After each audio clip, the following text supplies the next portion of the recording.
Hi guys, it's me, Randy Ubal, your Filipino teacher here in Thailand. And for today's video, samahan niyo po kami sa aming church anniversary gala sa Chonburi Province. I think Saturday 5 AM po kami nakaalis ng Bangkok. Kaya naman, ang Tokyo, Japan na naman ako. Pero you know, I was so excited sa trip na to. Kasi may purpose, hindi lang gumala, kundi mag-serve sa mga tao sa Satahip. So after ng aming simba, dumiretso na kami sa aming villa. Bale, 2 bahay to. Itong isa may swimming pool, yung isa naman wala. So na-scam lang kami ng konti kasi ang sabi nila 300 meters away lang daw yung isa. Pero nung nandun na kami, mga 1 kilometer naman na. And by the way, 21,000 baht po pala yung bayad ng 2 villas. And 22 po kaming lahat. And kung tatanungin niyo po kung anong sinakyan namin, nag-rent po kami ng 2 vans. So ang total expenses po namin sa transpo and accommodation is 1,500 baht po. Excluding pa po yung food and yung mga entrance fees na babayaran namin sa mga pupuntahan namin. And just to let you know din po, 3 days and 2 nights po kami dito kasi long weekend po dito sa Thailand. Itong villa po pala namin ay provided na po lahat. May 3 rooms and then may kitchen, 3 comfort rooms, and then mga kitchen utensils, may fridge pa nga eh. As in, kompleto lahat. May pool and then merong TV, may wifi. Pwede ka rin mag-billiards dito. Kaya naman, wala kaming ibang ginawa kundi mag-videoke or karaoke during our free time. And by the way, meron din po palang 3 air conditioners ang villa na to. Same as true with the other villa, meron din po mga aircon doon. Wala nga lang laman yung ref,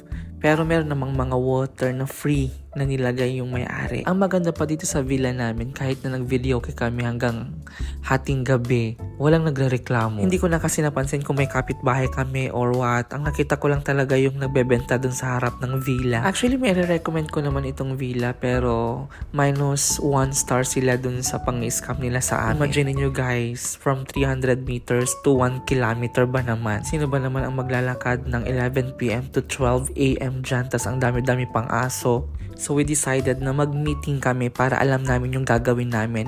If reretahan pa namin yung 2 villa or isa na lang para sama-sama kaming lahat. So during this time ay nag-meeting na kami kung anong gagawin namin. And while having our meeting, nagmerienda muna kami ng in-steam na sweet potato. Dala-dala po ni Sis Joanne. Ayan, shout out sa iyo Sis Joanne Harris. So ito na yung sinasabi ko na may bilyaran din sa villa namin. Kaya tuwang-tuwa yung mga boys talaga. I mean, kaming mga boys. Pero hindi po ako natuwa masyado.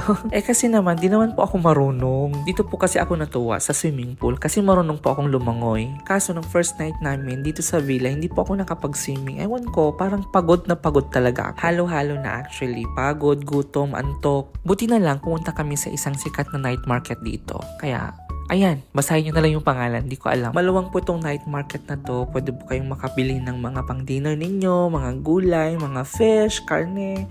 Lahat nandito na. Lumamati ka. Kaso, syempre, night market, anong na-expect natin, madami rin namang tao. Isa sa mga ayoko talaga kapag pumunta ako ng night market ay yung ang dami-daming pagpipilian. Yung naubos na yung oras mo sa kakalakad, kakahanap ng kakainin mo, ganun. So ayun na nga, samahan nyo ako maghanap tayo ng kakainin natin. Pero bago tayo maghanap ng kakainin natin for dinner, samahan ko muna yung mga kasama ko na maghanap ng kakainin namin kinabukasan. At ayun na nga, na-scam na naman kami dito sa ubas. Syempre, hindi tayo marunong magbasa ng Thai. So, ang alam lang natin ay yung mga numbers, di ba? Kasi naman, ang akala namin 35 per kilo. Yun pala, 35 per half kilo. O, di ba?